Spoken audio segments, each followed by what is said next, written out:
Ilmataat kallab õues vihma kastekannust ja õues lompidest tuterdamisest on sokid juba märjad. Niisiis otsustasin veidi toas tegutseda ja korrastada raamaturiiuleid ja teosed alfabeetilisse järjekorda seada. Hetk hiljem nagu viuhti oli ema minu toas.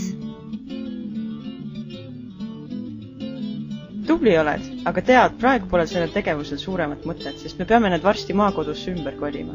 Siis oleks vaja neid uuesti järjestama. Aga vaata seal riiulis, raamatute taga peidab end üks suur kinnine karp. Ma ei tea, kas ma võin selle avada. Äkki on varandus seal peidust? Oho, näita mulle ka. Ma ka ei tea, mis seal sees on. Teeme lahti. Uudisimu on suur. Äkki tõesti leidsime Aarete laeka raamatukoopast. Tegin karbi lahti ja kallasin karbi tagurpidi ja sealt sees tulid välja värvilised šlefid ja imelised roosad rosetid ja aumärgid. Laotasin terve karbi põrandale laiali ja püsti tõustes tundsin ennast justkui lillepõllul olevat. Nii naljakad, kuid ilusad objektid. Oi, kui põnev. Mina tean küll, mis need on, aga pead seda isa käest ikka küsima, kust need pärinevad. Need kuuluvad temale ja ajast, mil me alles noorpaar olime. Varsti jõudiski isa koju ning nähes põrandat venista suu kõrvuni.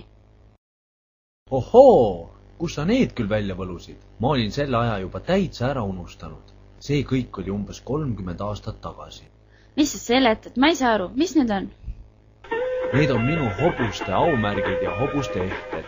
Oo, sa käisid ratsutamas? Jah. Ma olin 1 aasta isegi Spartakiaadil tõkkeratsutaja. See oli praeguste olümpiamängude sarnane üritus. Mul oli noorena päris mitu hobust, keda ma treenisin ja kellega võistlesin.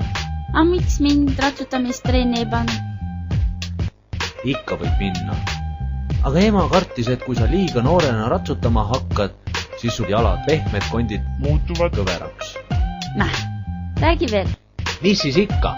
Võtsin filmidest osa ja asendasin kohati peategelasi, kes ratsutada ei osanud. Paar tseeni on ka minust Viimses reliikvias, kus ma kolli mängisin.